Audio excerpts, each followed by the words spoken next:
Iblis dan setan ciptaan siapa?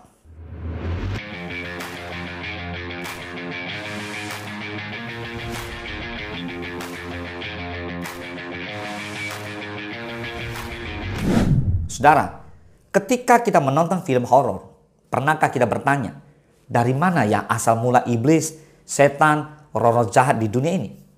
Jika kita belum pernah memikirkannya, maka video ini cocok untuk kamu. Video ini ada sebuah pilihan yang sangat tepat. Kita akan membahas sebuah pertanyaan, yaitu iblis dan setan ciptaan siapa? Pertanyaan ini wajar untuk diungkapkan karena kita percaya bahwa segala sesuatu berasal dari Allah. Kalau Allah menciptakan segala sesuatu, apakah iblis juga termasuk salah satu yang Allah ciptakan? Jawabannya jelas tidak. Iblis dan setan bukan ciptaan Tuhan. Yang mengerti katakan amin. Kita lihat. Di satu sisi kita mengatakan tidak. Tetapi di sisi lain kita percaya bahwa Allah menciptakan segala sesuatu. Bagaimana kita mengharmonisasikan kedua hal ini?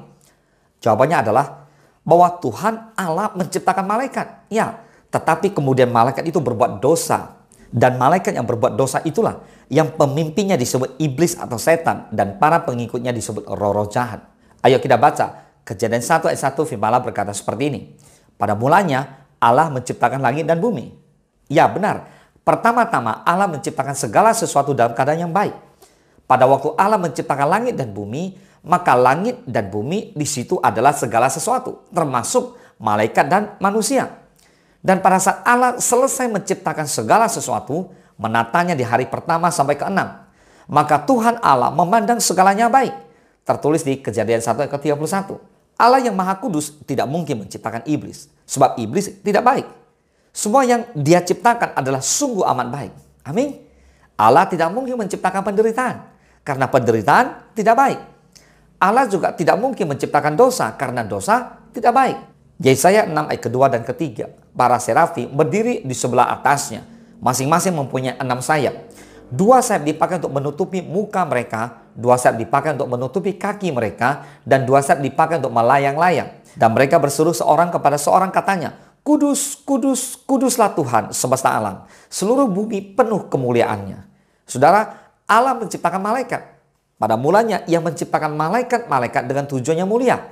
Yaitu melayani Allah dan melayani manusia sebagai umat pilihan Allah. Namun tampaknya sebagian malaikat tidak puas dengan peranan mereka untuk melayani Allah atau melayani manusia.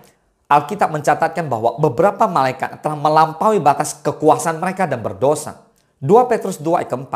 Sebab jikalau Allah tidak menyayangkan malaikat-malaikat yang berbuat dosa, tetapi melemparkan mereka ke dalam neraka, dan dengan demikian menyerahkannya ke dalam gua-gua yang gelap untuk menyimpan mereka sampai hari penghakiman. Mereka telah melampaui dan memberontak dari apa yang sudah ditetapkan oleh Allah, sehingga mereka memberontak melawan Allah dan melakukan perbuatan-perbuatan yang berdosa. Para malaikat yang jatuh inilah yang kita sebut roh-roh jahat bersifat jamak ya. Pemimpinnya kita sebut dengan nama iblis setan bersifat tunggal karena merujuk kepada nama dari penghulu roh-roh jahat. Di beberapa tempat disebut dengan istilah yang berbeda, misalnya Beelzebul. Namun maknanya tetap sama, yaitu pemimpin para malaikat yang memberontak melawan Allah, yang melampaui batas kekuasaan mereka.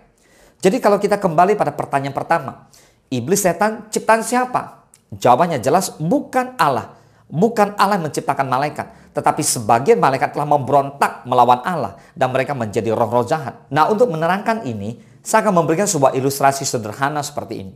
Saya ini sebagai seorang ketua ekstrakurikuler di sebuah sekolah. Nah, kalau ditanya apakah ibu saya melahirkan seorang ketua ekstrakurikuler, maka jawabannya tentu tidak. Ibu saya melahirkan seorang bayi yang bernama Boksuwiri.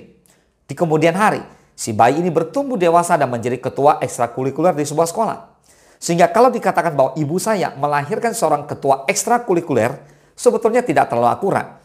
Karena saya menjadi ketua ekstrakurikuler di sebuah sekolah, atau saya menjadi apapun, saya tetap dilahirkan oleh ibu saya. Lalu saya menjadi ketua ekstrakurikuler di sebuah sekolah, bukan karena saya dilahirkan oleh ibu saya. Nah, ilustrasi ini memang tidak sempurna. Namun kurang lebih ilustrasi ini bisa menggambarkan kepada kita semua untuk memahami apa yang terjadi dengan iblis. Allah tidak menciptakan iblis. Ingat, Allah menciptakan malaikat. Tetapi kemudian malaikat memberontak kepada Tuhan. Dan kemudian menjadi iblis beserta para pengikutnya. Nah, kiranya saudara lewat video ini hari ini saudara dibuat semakin kuat oleh Tuhan, semakin memahami apa yang terjadi, semakin mengerti tentang kebenaran firman Tuhan. Jadi jangan sampai kita terlalu takut berlebihan terhadap iblis atau roh-roh jahat. Mengapa? Karena mereka akan menerima penghukuman dari Tuhan pada waktunya Tuhan, oleh karena pemberontakan mereka. So percayalah, Tuhan Yesus selalu menyertai kita semua dan selalu memberkati kita semua. Boleh katakan amin. Tuhan Yesus memberkati.